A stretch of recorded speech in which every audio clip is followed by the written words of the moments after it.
जय श्री कृष्णा। हनुमान जी को अतुलित बल धामा की संज्ञा भी दी जाती है। महाभारत के युद्ध में एक ऐसी घटना हुई थी जिसके कारण हनुमान जी को कर्ण पर बहुत ही गुस्सा आ गया था। हनुमान जी इतने गुस्से में थे कि कर्ण को मारने के लिए दौड़ पड़े थे। आइए जानते हैं महाभारत की उस घटना के बारे में। लेकिन दोस्तों, वीडियो में आगे बढ़ने से पहले आप सभी से मेरा निवेदन है, मेरे चैनल को सब्सक्राइब करके बेल आइकन को जरूर प्रेस कर दीजिएगा। तो चलिए दोस्तों, कथा को आगे बढ़ाते हैं। महाभारत की असंख्य कहानियों से आज भी कुछ न कुछ सीखने को मिलता है। जैसे महाभारत के युद्ध में रणभूमि पर कुछ ऐसे योद्धा भी थे जो बहुत ही बलशाली थे, लेकिन उन्होंने शस्त्र नहीं उठाए। श्री कृष्ण के अलावा हनुमान जी का नाम भी कुरुक्षेत्र की रणभूमि पर मौजूद उन बलशाली योद्धाओं में शामिल किया जाता है जो अगर रणभूमि पर शस्त्र उठा लेते तो एक साथ अनगिनत योद्धाओं को मार देते।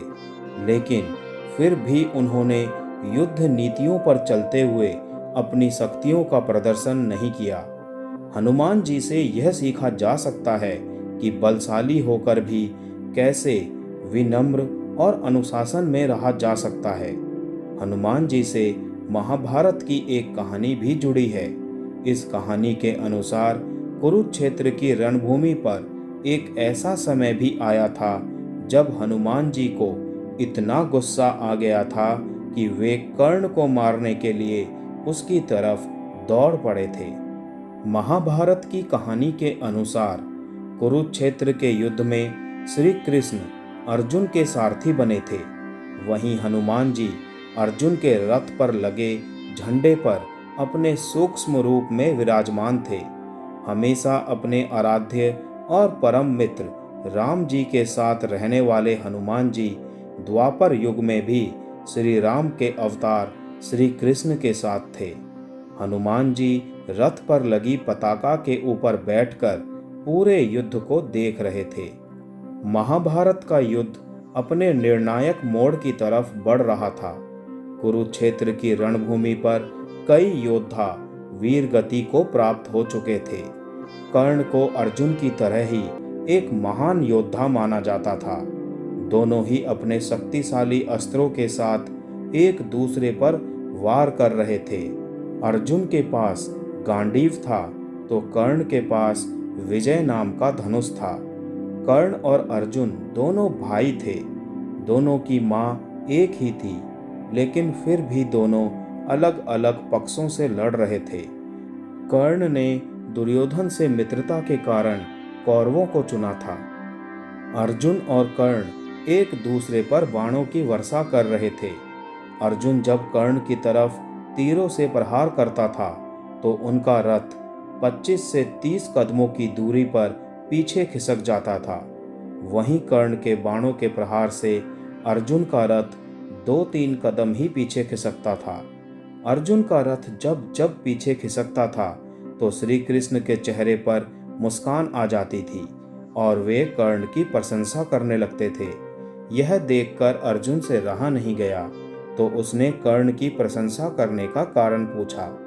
अर्जुन के पूछने पर श्री कृष्ण ने मुस्कुराते हुए कहा, हे पार्थ, मैं तुम्हारा सारथी हूँ। इस रथ के ध्वज पर स्वयं हनुमान जी विराजमान हैं। पहियों पर शेषनाग यानी हमारे बड़े भाई बलराम जी हैं। तुम इतने बड़े धनुर्धारी हो, लेकिन ये सब शक्तियां होने के बाद भी अगर कर्ण अपने प्रहार से तुम्हारे रथ को 2-3 कदम पीछे हटाने में भी सफल हो जाता है तो सोचो कि कर्ण कितना बलवान होगा। श्री कृष्ण की यह बात सुनकर अर्जुन को कर्ण जैसे योद्धा की शक्तियों का ज्ञान हुआ। कर्ण बहुत शक्तिशाली थे, लेकिन युद्ध नीतियों को तोड़ने का उन्हें अधिकार नहीं था।